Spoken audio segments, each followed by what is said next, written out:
Bonsoir et bienvenue à vous en direct sur Public Sénat. Voici les titres du 22h ce soir. Les autorités françaises dénoncent des images terriblement choquantes qui démontrent une cruauté sans limite dans la vidéo montrant la famille enlevée mardi dernier au Cameroun. Les ravisseurs du groupe islamiste Boko Haram interpellent directement le président Hollande et menacent de représailles si leurs revendications ne sont pas entendues. Incertitude ce soir sur les résultats des élections italiennes. La coalition de gauche menée par Pierluigi Bersani ferait la course en tête à la sortie des urnes, mais sans majorité au Sénat. À droite, Silvio Berlusconi résiste et surprend. L'insubmersible Cavalieri réussit à perturber le jeu. Et le clown Beppe Grillo a fait un nom en politique en raflant la mise chez les jeunes électeurs, tandis que Super Mario Monti prend une claque électorale. Notre invité, c'est Pierre Musso, philosophe et spécialiste de l'Italie. Retour en France avec cette question à présent. Où en est la promesse de la trêve fiscale prévue par le gouvernement? Après les propos du ministre du Budget, le spectre d'une nouvelle hausse d'impôts plane de nouveau. Jérôme Cahuzac explique qu'il faut trouver 6 milliards d'euros de recettes supplémentaires en 2014. L'analyse de notre chroniqueur Jean-Louis Gombaud tout à l'heure. Voilà pour le programme de votre 22h. Merci d'être en notre compagnie ce soir. Les autorités françaises dénoncent des images terriblement choquantes qui démontrent une cruauté sans limite dans la vidéo montrant la famille enlevée mardi dernier au Cameroun. Les ravisseurs du groupe islamiste Boko Haram interpellent directement ce soir le président François Hollande et menacent de représailles si leurs revendications ne sont pas entendues. On voit tout cela avec Tam Tranui.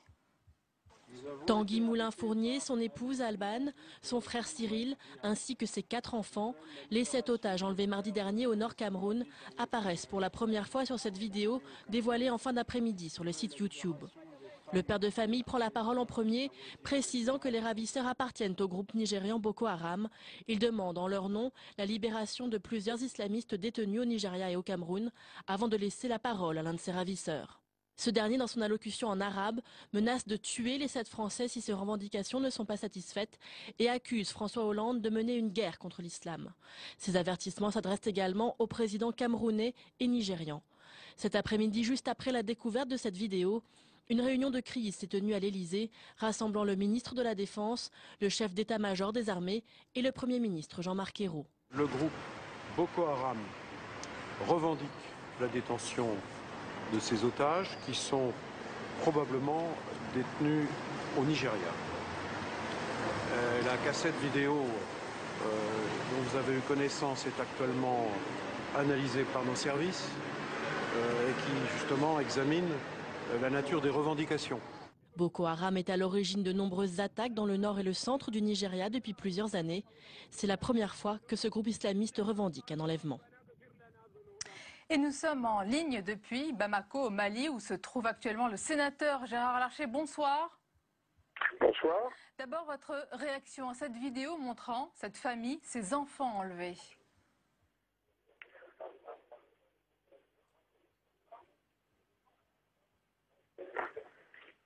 Gérard Larcher, est-ce que vous m'entendez? Je ne vous entendais plus du tout. Je vous disais d'abord votre réaction, monsieur le sénateur, ce soir à cette vidéo qui montre donc la famille qui a été enlevée au Cameroun avec les enfants ce soir. Il n'y a pas de son. Alors on ne vous entend pas, on a un problème de liaison. On essaiera donc de reprendre contact avec Gérard Larcher qui est également en compagnie du sénateur Jean-Pierre Chevènement à Bamako, au Mali, tout à l'heure. La suite du 22h avec à présent cet événement ce soir qui se déroule au théâtre de Jazé, place de la République à Paris, en faveur des libertés en Tunisie. Une soirée organisée par la FIDH, c'est la Fédération internationale des droits de l'homme et opinion internationale à laquelle participent de nombreuses personnalités, dont Robert Badinter ou encore le constitutionnaliste tunisien Yad Ben Achour. Et alors que l'on apprend ce soir l'arrestation des tueurs présumés de Chokri Belaïd, le leader politique assassiné le 6 février dernier à Tunis, sa veuve Besma Belaïd a réagi au micro de Public Sénat. On l'écoute.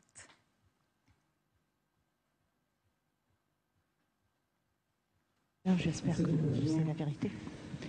C'est la personne qui a fait commandé ça et en plus il faut chercher qui est-ce qui a commandé ça.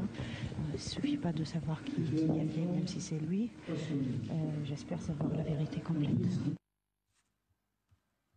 Voilà, réaction recueillie par Nathalie Guilloire et j'ajoute que les sources policières tunisiennes ont décrit ce soir 2 hommes comme appartenant à la mouvance salafiste. Le tueur présumé aurait été arrêté à Carthage dans la banlieue de Tunis. Dans l'actualité, retour en France et l'horizon qui s'obscurcit pour l'économie avec la croissance nulle désormais prévue par la Commission européenne. On attend une nouvelle dégradation du chômage avec les chiffres prévus demain. Face au dérapage du déficit public, le gouvernement va devoir trouver 6 milliards d'euros supplémentaires. Priorité aux économies, dit le ministre du Budget Jérôme Cahuzac. Mais échappera-t-on à de nouveaux impôts? Ça semble compliqué. On voit tout cela avec Jérôme Rabier. Après une première année de mandat marquée par des hausses d'impôts assumées, François Hollande avait promis une stabilité fiscale pour 2014. Mais avec une croissance atone et Bruxelles qui met la pression pour réduire le déficit, la position semble évoluer. Mais pour l'instant, le ministre du Budget ne parle que de compensation pour certains impôts qui étaient censés s'arrêter cette année. À partir du moment en 2014, nous n'aurons pas, toutes choses égales par ailleurs, 6 milliards d'euros d'impôts que nous avons eus en 2013, il faudra évidemment en 2014 obtenir cette recette, ce qui veut simplement dire que, à tout le moins, la stabilité fiscale impose. La stabilité fiscale impose de trouver 6 milliards d'euros de recettes supplémentaires. Mais où les trouverez-vous? Où trouver ces nouvelles recettes? Par de nouveaux impôts ou par des économies? Probablement un peu des deux pour arriver à boucler un budget cohérent avec les objectifs de réduction de déficit. La prochaine réforme des retraites ou encore la fiscalisation des allocations familiales sont des premières pistes.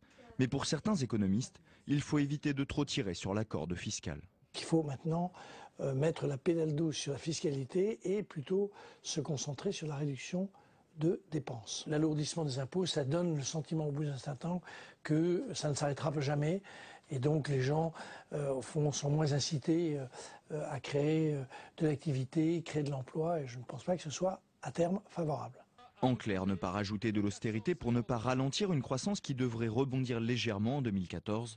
Le gouvernement devra trancher d'ici au mois d'avril car Bruxelles attend des garanties fortes de la France après avoir salué les premiers efforts engagés. Une manière de dire qu'il faudra les poursuivre sous peine d'être sanctionné. Et nos invités dans le 22h ce soir, je vous les présente avec plaisir. L'essayiste et éditorialiste au Figaro, Alain Gérard Sama, bonsoir. Bonsoir. Et bienvenue à vous. Avec nous également notre chroniqueur Jean-Louis Gombaud. Bonsoir Jean-Louis. Bonsoir Sonia. Alors Jean-Louis, le gouvernement a promis la stabilité fiscale. Pourra-t-il tenir sa promesse? Il s'agit pas, c'est pas la seule promesse qu'il avait prise et on est dans la période de recul ou renoncement puisque d'abord demain, avec les chiffres du chômage de janvier, il va falloir dire non, l'inversion de la courbe du chômage promise ne sera pas pour 2013 car le chiffre sera beaucoup trop important. Et puis cette affaire de M. Cahuzac ce matin, c'est 6 milliards. Alors il faut bien rappeler ce qu'a dit M. Cahuzac qui vient d'être dit ici même. Il a dit la chose suivante, entre septembre 2012 et décembre 2012, j'ai fait voter un certain nombre d'impôts et des impôts étaient votés à titre exceptionnel. C'est-à-dire, il y avait à peu près 6 milliards d'impôts à titre exceptionnel, dont 5 milliards d'ailleurs, grosso modo, sur les entreprises. Pourquoi à titre exceptionnel? Parce que tout devait bien marcher. On devait avoir les 3% à la fin 2013, on devait avoir une croissance à l'époque d'1,2%, puis après on a dit 0,8%, etc. Donc les choses se présentaient pas trop mal. Or, elles ne se présentent plus du tout bien aujourd'hui. C'est-à-dire qu'en fin de compte, il ne peut pas dire mes impôts exceptionnels seront exceptionnels pour 2 ans. Donc il ne peut pas les reconduire. Donc il va falloir qu'il en trouve d'autres, à moins qu'il ne baisse les dépenses de l'ordre de 6 milliards, mais il est déjà sur un programme de baisse de dépenses de l'ordre de 12 milliards d'euros pour l'année 2014. Il va falloir faire 6 milliards de plus, donc c'est extrêmement difficile. D'autant plus que les 6 milliards, il y en aura beaucoup plus que 6 milliards, parce que rappelez-vous, la décision du Conseil constitutionnel qui a retoqué un certain nombre de prélèvements fiscaux, il en manquera encore 560 millions d'euros. Donc il est dans une situation un peu compliquée. On parle beaucoup de milliards et de millions, Jean-Louis. Est-ce qu'on peut faire un point sur l'ensemble des impôts supplémentaires, sur ces hausses d'impôts? Alors les hausses d'impôts ne commencent pas avec M. Cahuzac, M. Hollande ou M. Ayrault. Elles commencent d'abord avec le couple Sarkozy-Fillon.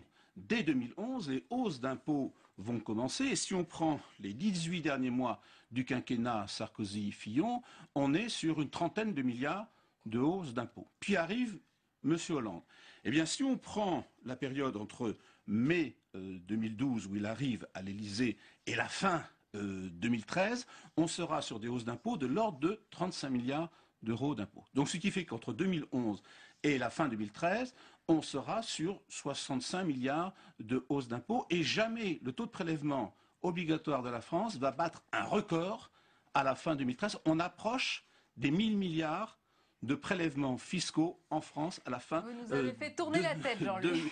2013. Alors là, on est dans une situation proprement exceptionnelle parce qu'aucun économiste ne peut vous dire qu'est-ce que peut l'impact macroéconomique d'un système qui prélève 2 milliards d'impôts supplémentaires chaque mois. Donc on est dans une sorte d'incertitude macroéconomique. Merci beaucoup, Jean-Louis, pour cette analyse. Dans l'actualité, après s'être fait discret pour que sa parole soit rare, eh bien, François Fillon fait son retour sur la scène médiatique et politique. Il était l'invité hier soir du 20h de TF1. On va parler de cette interview. Et puis, il y a aussi son meeting à venir demain, où il compte faire son propre inventaire et peut-être la critique de son action à la tête du gouvernement pendant 5 ans. Mais surtout, il confirmera son envie pour 2017. Et on en parle avec vous, Alain Gérard Slama. C'est un retour en étape. Préparé, imaginé. Le premier pas, c'était hier soir sur TF1. Est-ce qu'il était clair dans ses intentions, l'ancien Premier ministre? Oh, il était clair qu'il reviendrait, il avait besoin d'effacer l'effet négatif de son conflit avec Copé. Et par ailleurs, il ne faut pas surestimer non plus les hostilités entre les personnes, qui sont très réelles, qui sont indiscutables. Elles recouvrent aussi des analyses différentes sur les politiques à conduire. Il est évident que Copé est davantage dans une perspective d'ouverture ou d'entente possible avec le Front National. Il est certain que Fillon y est opposé. Il est probable que Fillon ferait une politique assez semblable à celle d'ouverture, assez semblable à celle qu'avait conduite Sarkozy. Par ailleurs, Fillon est persuadé qu'il est plus rassurant pour l'opinion publique qu'un Copé qui est extrêmement impopulaire. Il se veut plus rassembleur, en tous les cas. Exactement. Il se veut plus rassembleur, et en même temps, il se veut rassembleur contre Sarkozy, ce qui est une carte que ne jouera jamais Copé, dans la mesure où il a été son Premier ministre, on le voit mal, il s'est jamais engagé à céder la place à Nicolas Sarkozy, et je pense qu'il considère que la page Sarkozy doit être de toute façon tournée.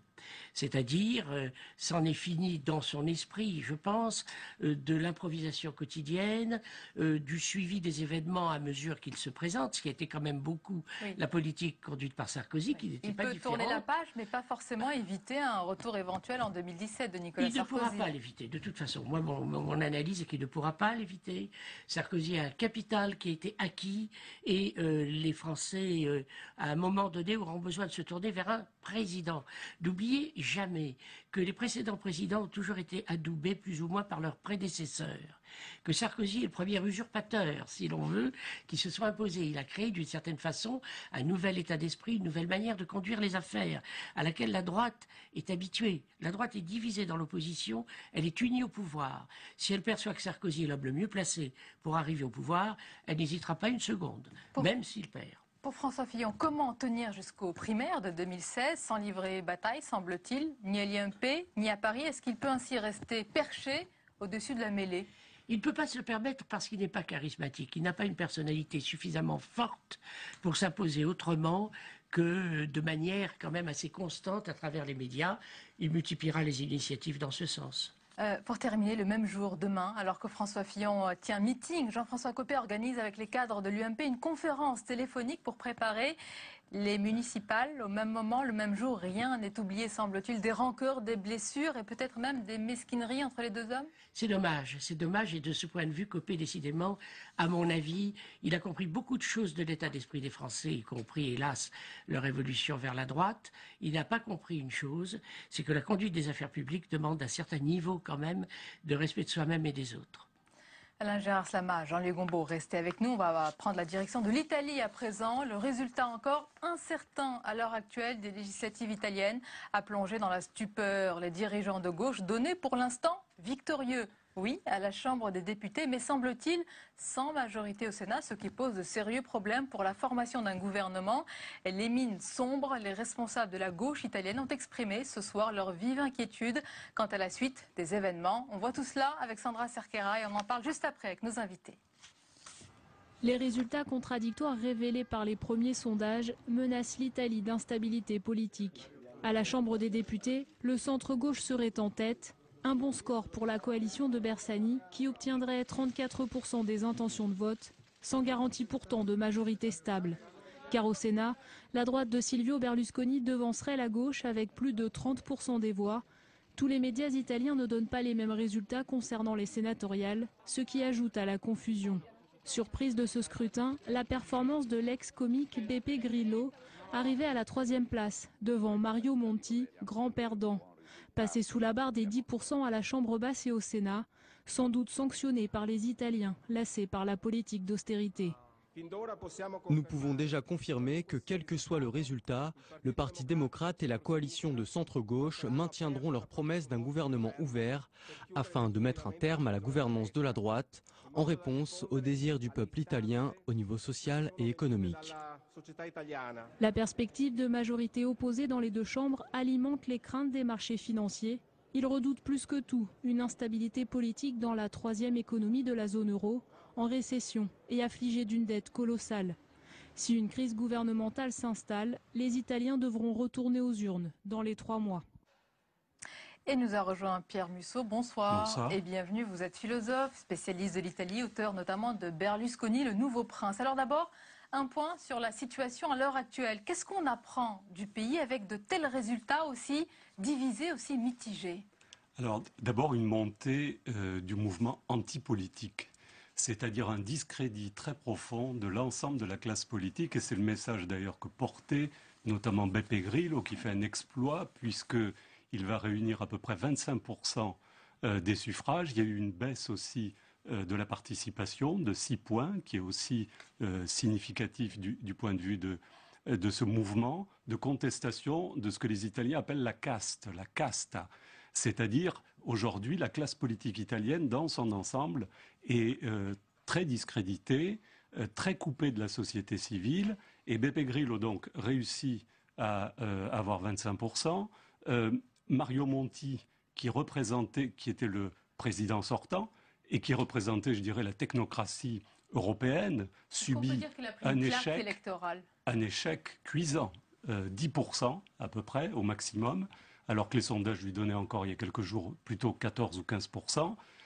Silvio Berlusconi s'en sort très bien, même si les commentateurs ne l'ont pas dit, mais il perd quand même 17% de son électorat par rapport à 2008, mais il garde un pouvoir important, notamment au Sénat, puisqu'il n'y aura pas, ça c'est certain, il y aura une très courte majorité pour le centre-gauche à la Chambre, et ça se joue à 1 point. Donc, comme on n'a pas les résultats définitifs, c'est très serré, mais on peut penser donc que Bersani aura la majorité.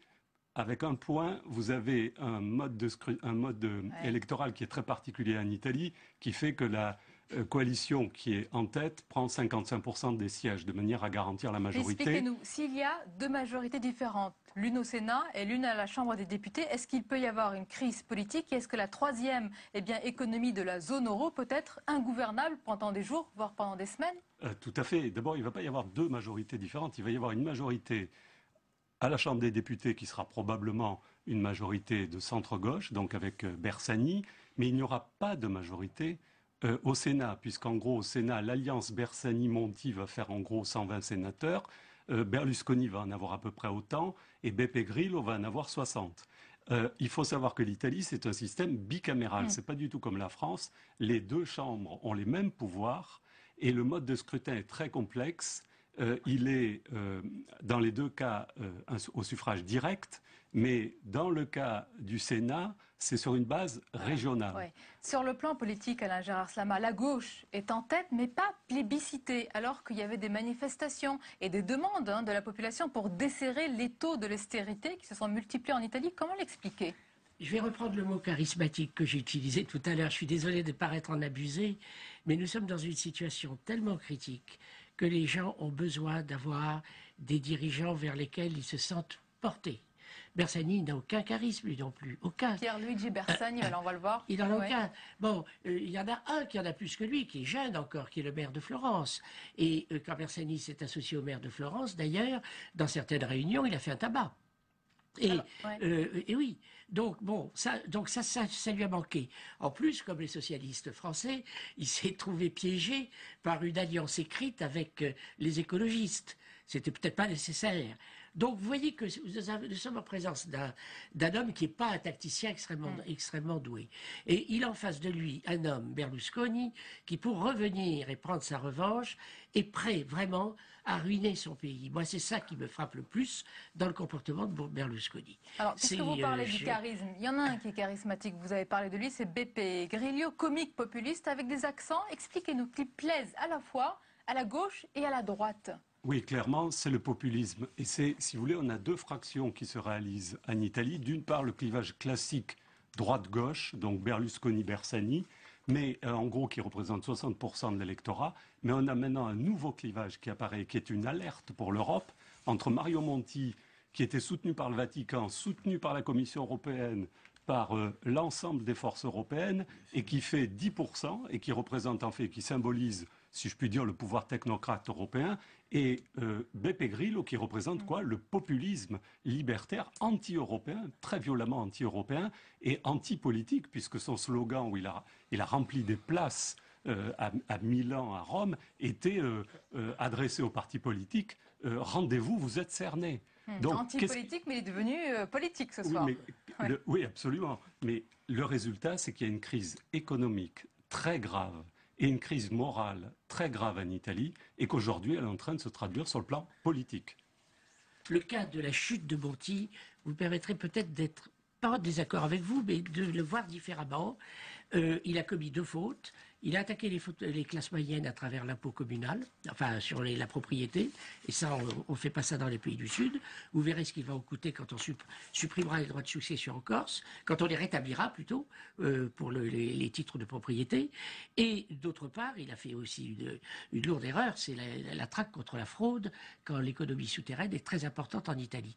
Mais il était là une chance de rétablissement plutôt de la santé économique de l'Italie, qui a commencé à donner des signes d'ailleurs d'excellence à un moment donné, sur en particulier la baisse des taux d'intérêt, qui malheureusement demandait du temps. C'est le seul, parce que le chômage augmente, les jeunes sont chômeurs à 37%, la dette publique est à 2000 milliards d'euros, etc. Les effets ne sont jamais immédiats. Absolument. Les effets ne sont jamais immédiats. Il a fait des réformes qui ont plutôt pour la population, du point de vue de la population, la réforme des retraites, du marché du travail, il a attaqué les syndicats frontalement. Il a été très maladroit. Il a été maladroit, mais cela dit, hélas, donc cette chance ratée, c'est une chance ratée non seulement pour l'Italie, mais peut-être aussi pour l'Europe. On rappelle que c'est la troisième économie de la zone euro, Jean-Louis Gombault. Quelle est l'importance de ces élections pour la France et pour l'Europe, si la gauche est en tête? Disons carrément pour l'Europe. Oui. Parce que le grand problème, c'est que l'Europe n'a pas besoin d'une zone d'instabilité dans une situation où elle est simplement en ordre de convalescence. La seule réussite de Mario Monti, c'est qu'il a fait baisser le différentiel de taux d'intérêt entre l'Allemagne et l'Italie de forte façon. On est passé de 7 points à 3 points. Seulement, bon, vous n'allez pas gagner des électeurs par une réduction de spread de taux d'intérêt. Ça me paraît tout à fait un mot d'ordre tout à fait dérisoire par rapport aux problèmes qui se posent à la population et dont les chiffres viennent d'être rappelés à l'instant, car l'Italie est en récession depuis maintenant 4 ou 5 trimestres. Donc c'est une situation... Et depuis 4 ans même, parce qu'en 2009, moins 5%, voilà. Et là, moins 2,4% cette année, de la production intérieure brute. Non, il a une réussite budgétaire, 3% de déficit, et puis c'est tout. Moins. Là, vous avez deux écoles qui s'opposent sur ce plateau. Je pense que l'assainissement monétaire est la condition du redémarrage de la croissance. Et et financier, bien sûr. Ce que n'a pas pu faire Monti, si en France, le gouvernement ne parvient pas à le faire non plus, la France demain sera dans la situation de l'Italie. Oui, mais vous avez un grand désarroi, une désespérance et une rage et une colère dont Beppe Grillo, qui est aujourd'hui le deuxième parti politique italien et peut-être même le premier, puisqu'on n'a pas les résultats définitifs. Il y a un mélange étrange qui séduit les jeunes. Et notamment les jeunes, qui sont particulièrement frappés aujourd'hui et qui sont même, chez les jeunes diplômés, obligés de s'expatrier. Donc il y a une crise morale, politique, et il va y avoir aussi l'élection du président de la République. Donc et qui est élu en Italie par les deux chambres. Donc l'Italie se retrouve probablement ingouvernable dans les mois qui viennent. C'est pour ça que je disais tout à l'heure que Berlusconi a pris une grosse responsabilité en lâchant Monti. Et pour couronner le tout, le pape démissionne. Oui, Berlusconi s'accroche et le pape décroche. C'est bien ça, Jean Legombeau. Merci beaucoup, messieurs. Merci pour cette analyse sur l'Italie. Restez avec nous, puisque nous sommes finalement en ligne depuis Bamako, au Mali, où se trouve actuellement le sénateur Gérard Larcher, qui, je crois, cette fois-ci nous entend. Bonsoir, Gérard Larcher. Bonsoir. Je vous demandais tout à l'heure, en début de journal, d'abord, bien sûr, votre réaction à cette vidéo montrant cette famille qui a été enlevée mardi dernier au Cameroun, avec ses enfants également, que l'on voit sur les images enlevées. Bon, ma réaction est d'abord de penser à ces otages et de noter que en France, aujourd'hui, nous avons 15 otages et que se battre contre le terrorisme, et notamment en Afrique, avec plus de 80 000 de nos compatriotes dans l'ensemble de l'Afrique de l'Ouest, c'est quelque chose qui nous rassemble dans notre diversité politique, derrière la décision qu'a prise le président de la République le 11 janvier, en engageant l'opération Serval. C'est donc un combat de toute la nation contre le terrorisme et en même temps, j'allais dire, naturellement, une pensée pour ces otages. Si je vous entends, plus que jamais ce soir, la lutte contre le terrorisme et donc l'intervention française au Mali est nécessaire, elle est légitime.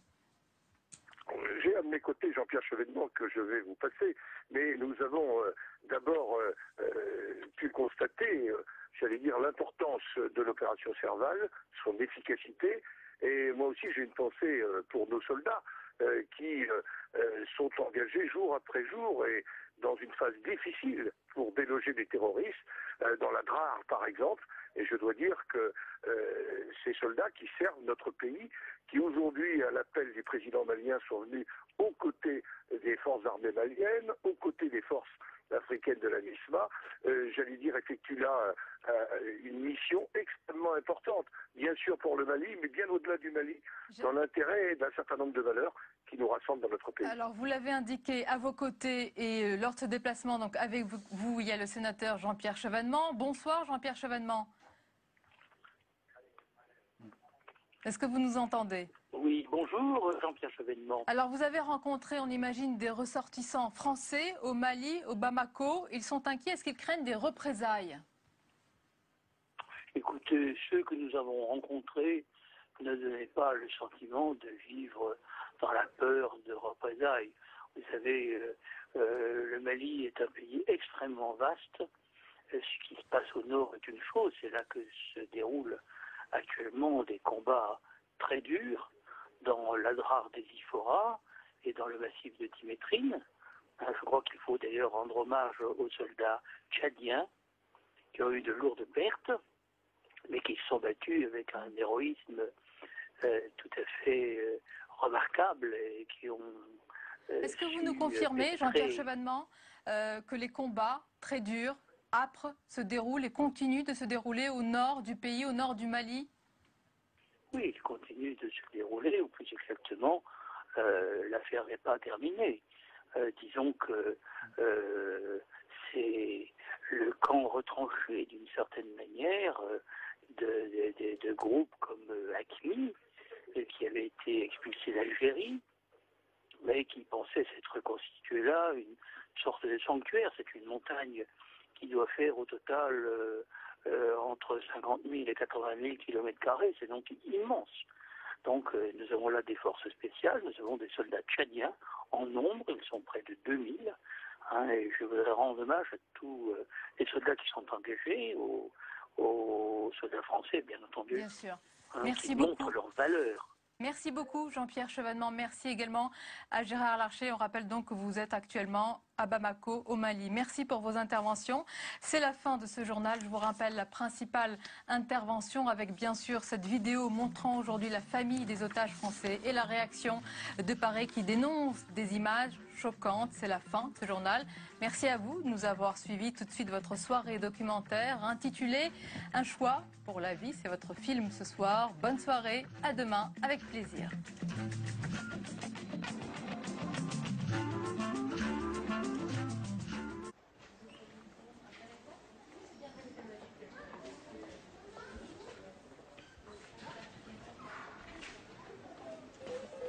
Paris, 19e arrondissement. Hôpital pour enfants Robert Debré. Ici, on suit près de 3000 grossesses par an en utilisant les techniques les plus perfectionnées d'imagerie médicale. Ces images ont bouleversé notre rapport à l'enfantement en dévoilant le mystère jusque-là contenu dans le ventre de la femme enceinte.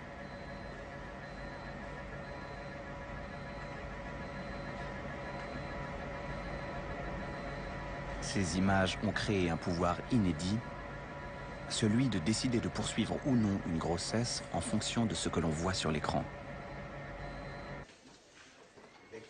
Ce pouvoir est encadré par une loi qui autorise l'interruption médicale de grossesse en cas d'affection d'une particulière gravité. C'est aux médecins d'apprécier au cas par cas cette particulière gravité. À eux de se débrouiller avec cette responsabilité sans précédent.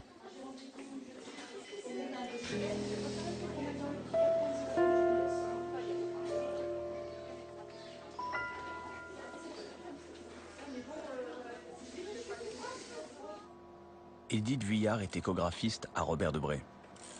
Elle reçoit ce matin Madame Bernard qui attend des jumeaux. Vous allez vous tourner sur le côté, vous allez regarder ce mur-là. Voilà. Lors des examens précédents, on a observé qu'il manquait à l'un des fœtus la moitié d'un bras et la moitié d'une jambe. L'échographie d'aujourd'hui sert à confirmer le diagnostic avant de réfléchir au devenir de la grossesse. Alors ici, je reprends le bras droit. Voilà. Donc je retrouve la même description que je vous avais donnée la dernière fois. Je retente le fémur, le voilà. Je le remesure parce qu'il est beaucoup plus photogénique que tout à l'heure. Bon, pour l'instant, je retrouve exactement la même chose que ce qu'on vous a dit. Donc, ce qu'on va faire, on va présenter votre dossier. On va demander l'avis à des tas de collègues, de façon à ce qu'on essaye d'avoir la bonne décision. Et puis après, on en rediscutera avec vous. D'accord? Vous avez des questions à poser?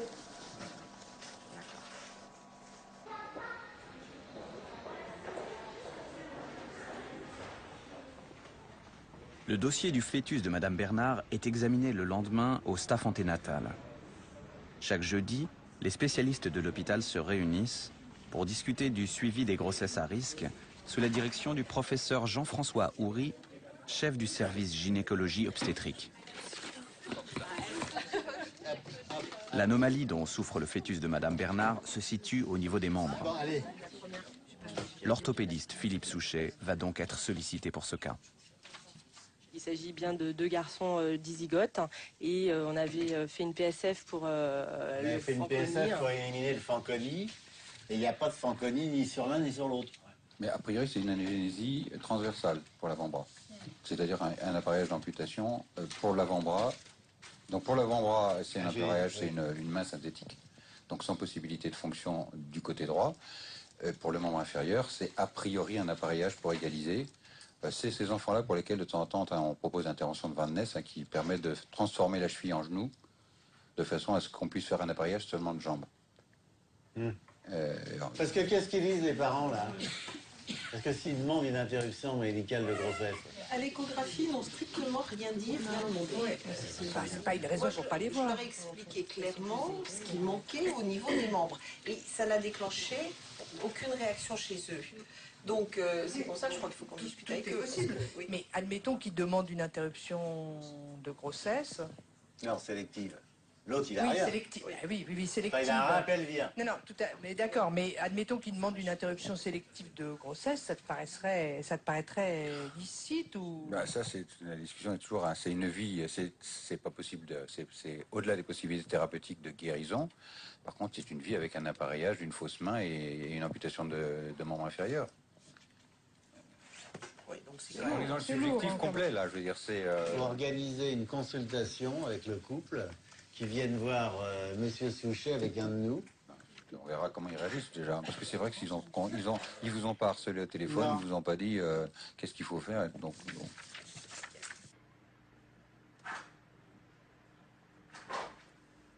Avant d'organiser la réunion avec l'orthopédiste, la sage-femme reçoit les Bernard. Sa fonction ne lui permet pas de leur proposer une interruption de grossesse, mais elle doit se montrer à l'écoute de leur position. Vous allez rencontrer le docteur Souchet, qui est orthopédiste à l'hôpital, qui prend en charge ces enfants-là, qui ont des soucis de bras, de jambes, et qui va bien vous expliquer, d'après les images qu'on a vues en échographie, quelles sont les possibilités à vous proposer pour votre bout de chou. D'accord? Excusez-moi. Ouais.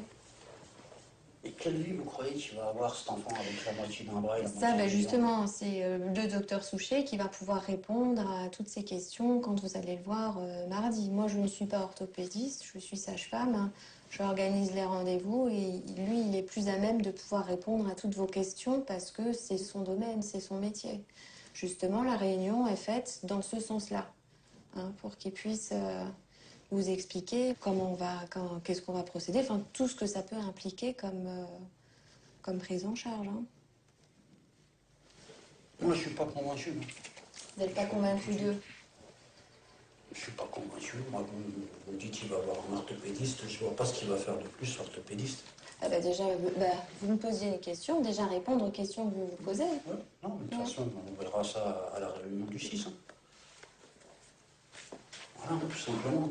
Vous me parlez d'orthopédiste. Moi, à cause d'un orthopédiste, j'ai perdu la moitié de mon bras. Donc, les orthopédistes, je les connais. Je les ai pratiqués pendant 10 ans.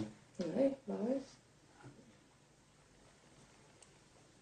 Mais non, moi, je vois pas quelle vie vous allez apporter à cet enfant en lui collant des prothèses partout. Et alors, vous, votre position serait au jour d'aujourd'hui?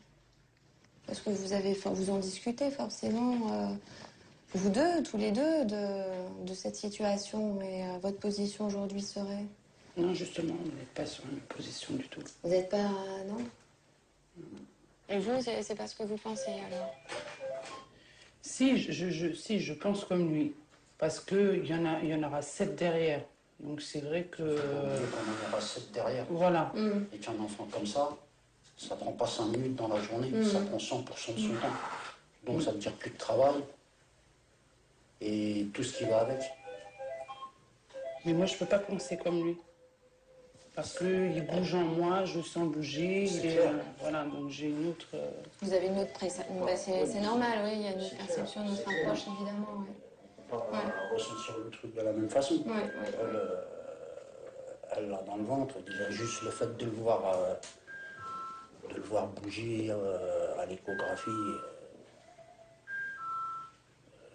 Ouais, je me rends bien compte que c'est un enfant, je me rends bien compte que c'est mon enfant. Mais faire un enfant pour le condamner à avoir une vie de merde, parce que c'est ce qu'il aura. On sait très bien comment ça se passe en France. Les instituts spécialisés, il n'y en a pas. Il va faire quoi? Il va passer sa vie dans une chaise roulante.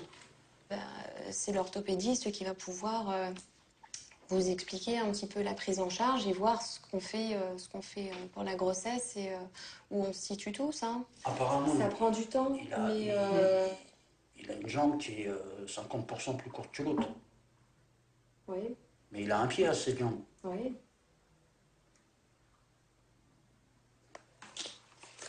Je préfère sortir.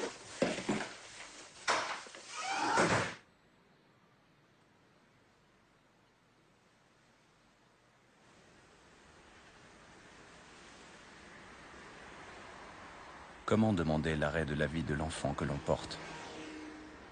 Chaque jour dans cet hôpital, des mères sont confrontées, comme Madame Bernard, à cette question apparemment impossible. La loi qui rend cette question possible, il faut savoir comment la manier. Cet après-midi, le professeur Houry en enseigne les fondements à la nouvelle promotion d'étudiants hospitaliers. L'article 162-29 précise que s'il existe une forte probabilité que l'enfant à naître soit atteint d'une infection d'une particulière gravité reconnue comme incurable au moment du diagnostic, et si la femme enceinte en fait la demande, la grossesse peut être interrompue à toute époque. C'est très important à toute époque, hein, parce que la plupart des pays, à partir de 24 semaines, on ne peut plus faire d'interruption médicale de grossesse. En France, on trouve une pathologie grave à 32 semaines, on peut prendre le temps, entre guillemets, parce qu'il ne faut pas traîner tout de même, mais d'explorer, de savoir vraiment si c'est gravissime ou si c'est gérable. Et pour les patientes, on ne va pas se précipiter. Alors aux États-Unis, à 23 semaines, ils se précipitent pour interrompre la grossesse. Mais ils ne prennent pas le temps d'explorer les choses, de faire des IRM, des choses comme ça, pour savoir si vraiment il y a une pathologie d'une particulière gravité. Donc vous voyez que le fait de ne pas avoir de limite de terme, eh ben, c'est une sécurité pour les patientes, où quand on décide d'une interruption médicale de grossesse, eh ben, il y a vraiment des raisons médicales pour le faire. Madame Kalamba ?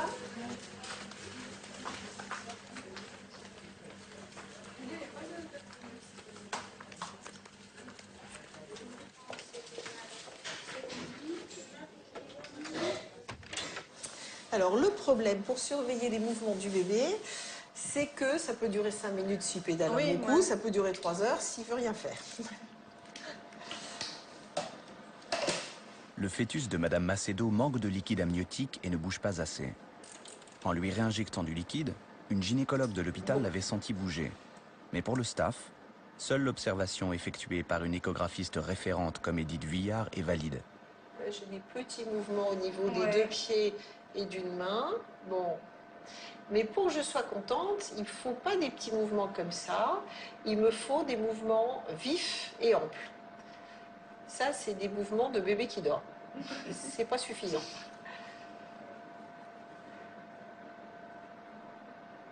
Alors là, vous le voyez de face. Ouais. Les paupières un petit peu entrouvertes. Vous voyez qu'il ouvre les paupières. Ah, oui. Bon. Les paupières fonctionnent, mais c'est pas tout.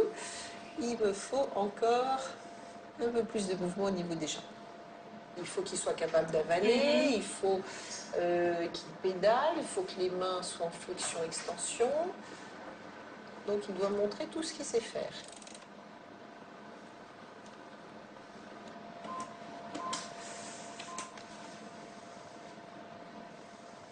Je n'aime pas cette faible mobilité au niveau des membres inférieurs, surtout avec un siège. Il n'a pas fléchi les genoux, du tout. Et ça, quand on lui remet du liquide, en général, ils se mettent à bouger beaucoup plus. Et même s'il a été un peu coincé avec les jambes en extension, les bras les rebougent, donc les jambes auraient dû bouger aussi. Je lui demande pas de plier, de mettre les pieds sous les fesses, mais au moins de plier les genoux, chose qu'il n'a pas faite du tout. À l'école, elle disait qu'elle ne l'avait pas senti pendant l'examen, mais moi je l'ai senti sous la sonde. Hein. Et puis c'est vrai qu'il bougeait, il nous embêtait quoi, pendant qu'on mettait le liquide. Donc là, on fait un contrôle. Il faut combien de temps pour avoir les résultats le SMA, le Willy Prader et le Stenert, il faut combien de temps? Oui, donc ça va coller avec l'écho des lits. Et puis comme ça, on refait le point. Et au point de vue cérébral, vous n'avez pas de doute sur non, pour l'instant, tout va bien. Une pathologie neuro? Non. L'immobilité du fœtus de Madame Macedo n'est pas certaine. Mais le staff ne peut prendre le risque de passer à côté d'une grave pathologie fœtale. Il faudra donc poursuivre les investigations.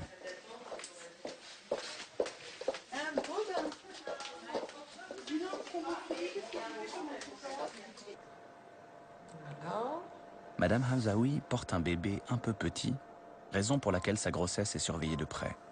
Mais on ne sait jamais ce qu'une échographie peut révéler.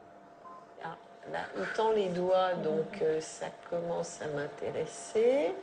Donc il a un 5e doigt qui est bien tendu. Et ça, c'est bien aussi. Bon, j'ai toujours une interposition de la langue, c'est-à-dire une langue un petit peu entre les gencives. Là, c'est vrai que l'interposition de la langue peut faire partie des petits signes de trisomie 21. Mais ne vous inquiétez pas, dans le sens où tous les autres examens, on a cherché des anomalies, des signes de trisomie 21. J'ai regardé si il savait tendre le 5e doigt, si le gros orteil était écarté ou pas. C'est pas des malformations, mais c'est des habitudes de trisomie 21 que je cherche chez votre bébé. D'accord ? Parce qu'en fait, les signes qui vous inquiètent, c'est sa taille. Alors, non, pas du tout. C'est juste le fait qu'il ait une langue entre les deux gencives et qu'on la retrouve à plusieurs moments. Mais je vous ai dit, ça a une faible valeur à cet âge-là, d'autant plus que votre bébé n'arrête pas de téter. Bon, il y a aussi des bébés qui sont... Enfin, on a plein de petits signes, si vous voulez, de trisomie 21 qu'on a cherché chez votre bébé qu'on n'a pas trouvé. Donc, conclusion, le risque nous paraît très faible. Je ne pense pas qu'on va vous conseiller de faire une amniosynthèse, mais on va en discuter entre nous pour voir. Hein. Toujours pareil, plus on cherche de choses, plus on trouve des bébés à la limite de la normale, hein, et plus on se pose des questions. Se poser des questions, ça ne veut pas dire que votre bébé est anormal. Ça veut dire qu'on essaye de vous dire un petit peu où on en est. Voilà. La trisomie 21 est une cause admise d'interruption médicale de grossesse. Pour diagnostiquer cette pathologie avec certitude, il faut effectuer une amniosynthèse, ce qui entraîne un petit risque de fausse couche. Avant de pouvoir se prononcer sur la nécessité de cet examen, Edith Vuillard doit scrupuleusement étudier les clichés du fœtus réalisés pendant l'échographie. Quand on regarde les petits signes, on dit petit néron. Bon, petit néron, oui, mais il n'a pas une lèvre. Alors, lèvre boudeuse, enfin, il y a plein de caractéristiques. Alors, est-ce qu'il a un petit néron, un petit... Non, la lèvre, elle n'est pas boudeuse. Je veux dire, elle est vraiment dans le même plan, c'est tout le menton. Non, il n'y a pas de comblement. Je ne suis pas parfaitement de profil, là, sur ce cliché-là. Voilà, donc sur tous les petits signes qu'on a pu aligner, il y en a très peu qui sont en faveur de la T21. En plus, il a un bilan qui est négatif avec la nuque et la HT21.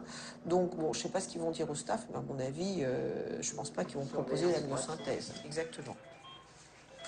Finalement, la myosynthèse ne sera pas proposée. Des cas comme celui de Madame Hamzaoui constituent l'ordinaire des médecins de Robert Debré. Une inquiétude naît, on fait des vérifications, le cas quitte le couloir du diagnostic anténatal ou au contraire y poursuit son chemin. Pour faire fonctionner ce système, il faut une véritable mécanique administrative, une machine bien huilée qui traite des dizaines de dossiers par semaine venant de tous les hôpitaux environnants. Tous les jeudis midi, le professeur Houry et le docteur Huel effectuent un premier tri de ces dossiers afin de désengorger le staff anténatal de l'après-midi. Ça, j'ai pas noté. Bon, je leur dirai au pire. Et donc, la dernière... c'était quoi? Oui, donc cette patiente, en fait, c'est un anamnèse confirmé par Nadia. On a 19 semaines. C'est la première fois qu'on la voit? Oui. C'est pourquoi il y a un anamnèse? Mais elle a eu des métrorragies, 2 épisodes en début de vers les 13 et demi. Et en fait, on a un anamnèse qui persiste depuis 15 jours. Il faut lui parler des risques et lui proposer une IMG. Oui, mais est-ce qu'on a besoin d'en parler au staff? Non. Donc, proposition. D'accord. L'après-midi, il restera encore une vingtaine de dossiers à examiner. Le staff étudie les cas par spécialité successive. Aujourd'hui, on commence par la neurologie. Patient de 30 ans, actuellement à 35 semaines d'aménorrhée. Premier dossier. Un fœtus de 7 mois et demi semble présenter une malformation cérébrale pouvant justifier une interruption médicale de grossesse. Problème, le cerveau est encore un peu petit pour que l'IRM permette d'affirmer la présence de cette anomalie. Et donc là, on va vous montrer l'IRM. Oui, il y a un petit doute. Donc, sur une petite image, on voit ce petit contour un peu festonné sur ce contour, sur un nodule en paraventriculaire gauche. Et c'est un doute. Voilà. Parce qu'on ne verra pas l'écho des hétérotopies. Donc ça se tient complètement de refaire une IRM de contrôle, ne serait-ce que pour affirmer ou infirmer l'hétérotopie. Ça sera déjà un peu plus facile. Et on peut le faire quand dans 8 jours? Assez rapidement, parce qu'elle a 35-36 là. Oui, mais enfin, à la limite, je préfère qu'on attende 15 jours et que... L'IRM, elle l'a déjà eu la semaine dernière. On n'a pas de place avant le 30. Elle a une map sévère, hein? Elle a un col à 2 doigts, oui. C'est un fichier, elle a une map sévère, oui. Elle est chez nous. Non, là, elle est chez nous. Cette menace d'accouchement prématuré change la donne, car si la patiente accouche avant la prochaine IRM, elle n'aura plus le choix de garder ou pas son bébé. Ok. Bon, donc pour l'instant, on vous la garde au chaud. Après? Au staff, les médecins sont entre eux. Ensuite, il faut rencontrer les parents et leur parler du devenir de la grossesse. Ce vendredi, le professeur Houry et le docteur Souchet reçoivent les Bernard qui attendent des jumeaux. Vous connaissez Paige, hein? Et Dominique et la petite chacun. D'accord. Et alors vos jumeaux, c'est deux garçons, hein, ça vous savez? C'est 2 garçons différents, c'est des faux jumeaux. Hein? Il y en a donc un à qui on a trouvé un petit problème de rein, mais le cariotype est normal. Enfin, il n'y a pas de... Enfin, je veux dire, c'est quelque chose qu'on connaît bien, qui est une malformation qu'on peut dire entre guillemets mineure, d'accord? Et l'autre qui a ce problème donc de membre, hein, dont va vous parler Monsieur Souchet, d'accord? On voit un petit peu avec vous ce que vous envisagez pour l'avenir. Donc là, en fait, ça consiste en vous montrer des photos d'enfants en cours de traitement ou en fin de traitement qui ont des malformations à peu près comparables. Hein, c'est jamais exactement la même chose. Alors, il y a deux problèmes particuliers, puisqu'il y a d'une part un membre supérieur. Un membre supérieur, c'est pas tout à fait ce que je vais vous montrer, parce qu'il semble que sur les échographies, ce soit une agénésie que de l'avant-bras. Et il se trouve que dans mon catalogue, si vous voulez, c'est une agénésie que du membre supérieur complet. Alors, terminal, c'est-à-dire que bon, j'en ai complet, c'est pas grave, mais si vous voulez, pour vous donner une idée, le seul traitement, bien sûr, quand il y a une agénésie, c'est pas d'inventer une main, de faire quelque chose, c'est de mettre un appareil, c'est-à-dire que une fois qu'ils sont complètement habillés, alors ils n'ont pas besoin de ça, puisqu'il y a le coude qui est normal, mais ils ont une main comme ça, c'est-à-dire une main qui est, en plus gros, une main qui est comme ça. C'est esthétique, hein, parce que c'est le visage des autres. Ouais. Je pense que dans les agénies d'avant-bras, les mains myoélectriques, c'est-à-dire les mains où quand on fait des contractions du muscle, on fait bouger les doigts et on fait une pince, sur les congénitaux, c'est difficile de les faire utiliser, mais parce qu'en fait, dans leur cerveau, si vous voulez, ils n'ont pas non plus la commande qui fait fonctionner la main, à la différence des traumatiques qui ont déjà utilisé leur main pour faire. Ce bébé, il n'a jamais eu sa main dans son schéma cérébral, donc il n'en a pas besoin. C'est un peu, c'est plus le visage des autres. Exactement. Ouais. C'est la main droite qui lui manque, mais il sera avec la main gauche. Même s'il devait être droitier, il sera gaucher.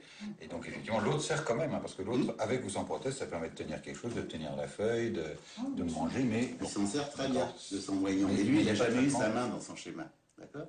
Donc ça, c'est la première partie. Alors, attends, ça, je vais me gérer. Alors, par contre, au niveau du fémur, ça, c'est plus compliqué, dans la mesure où... Excusez-moi, oui, de toute façon, pour l'avant, je pense qu'à part... une prothèse juste pour l'esthétisme. C'est juste pour l'esthétique et en général quand ils sont habillés, parce que souvent ça les barre la prothèse, ils la mettent pas. Il n'y a rien d'autre et en général d'ailleurs ils la mettent pas les prothèses dès que vous allez le dos tourner parce qu'eux ils ont besoin d'une sensation si vous voulez, donc leur moyen de main est beaucoup plus utile qu'un truc en plastique. Par contre quand ils atteignent l'âge adulte et qu'ils s'habillent, qu'ils sont chics et tout ça, souvent ils mettent pour le look, avec un gant, n'importe quoi, personne ne se rend compte de rien, sauf que ça bouge pas. Ok.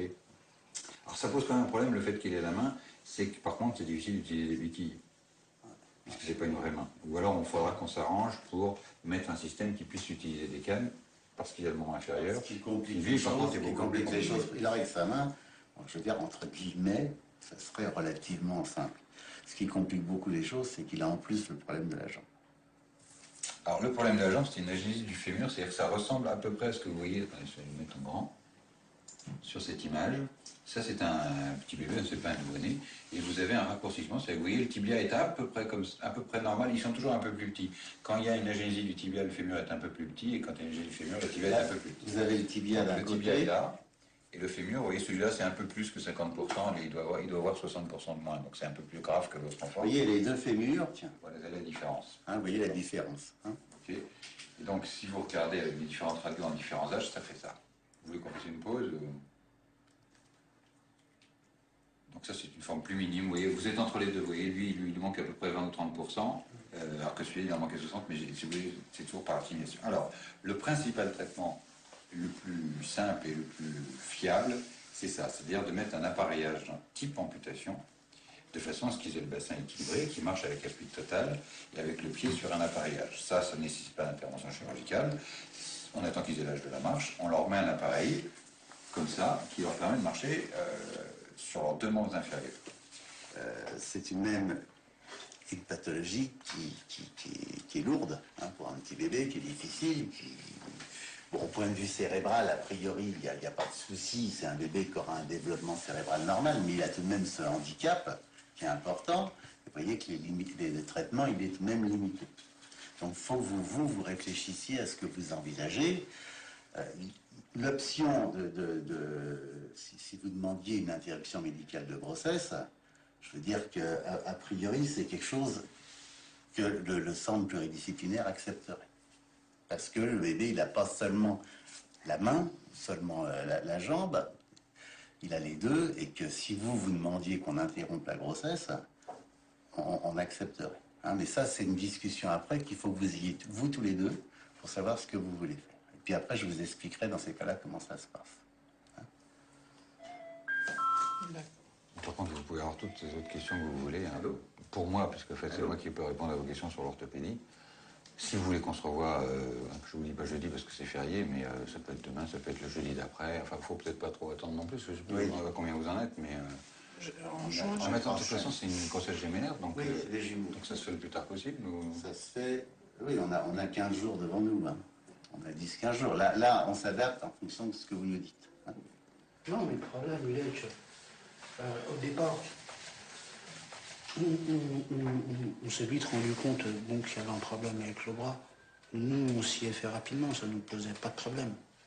Mais que, voilà, 2-3 mois plus tard, on vient de nous dire, ouais, mais il y a aussi un problème avec la jambe et qu'en plus, elle est réduite de 50%. Bien sûr. Ça change complètement la donne. On est bien d'accord, c'est pour ça qu'on voulait qu'on en parle ensemble, hein, qu'on vous explique un petit peu, et que nous, après, c'est vous qui nous dites un petit peu ce que vous voulez faire. Mais c'est vrai que c'est plus une amputation de membres supérieurs toute seule. Hein. Bien sûr. C'est plus compliqué. Hein. Je vous dis, ça change complètement la donne. Au point de vue... faut bien comprendre que nous, des enfants, on en a déjà 6. handicap, c'est plus important. Ils sont plus... Enfin, ils sont tous les âges, c'est ça? Ouais, ça va de 5 ans à 16 ans. Le dernier à 5 ans. Ouais.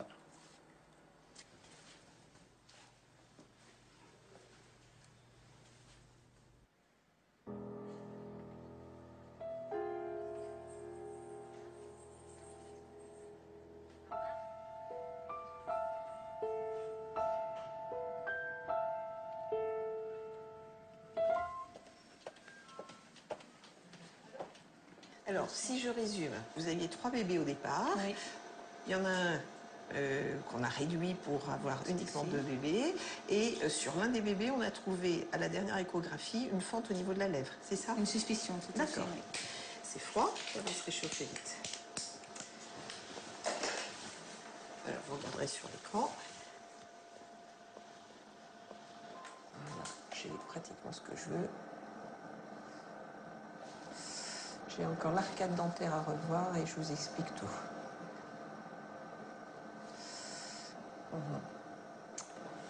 Alors, vous allez vous rhabiller, je vous donne des Kleenex et puis je vais vous faire un petit dessin pour vous expliquer. D'accord?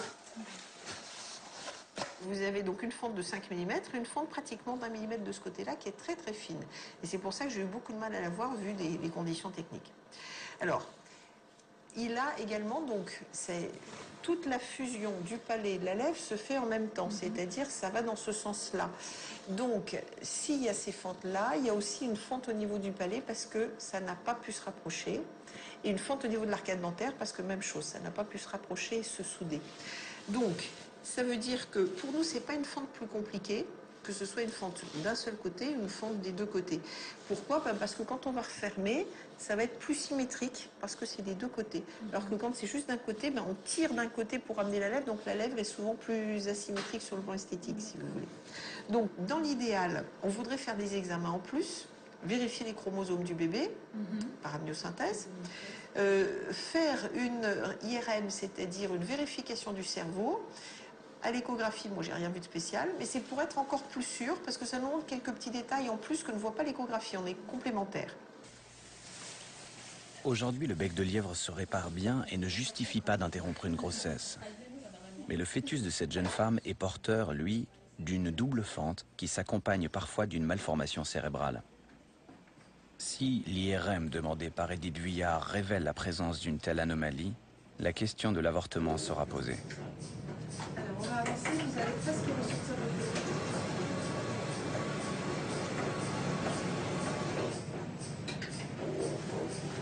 on va regarder ce que ça donne. Ça va pas mal, je sens mieux que... Non. Ah bah oui, mais c'est plus rapide. Ouais, c'est plus rapide.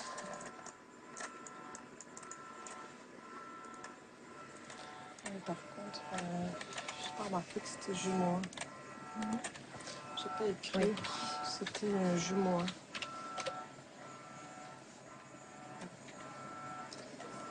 Je l'ai creusé, on fait que le 1.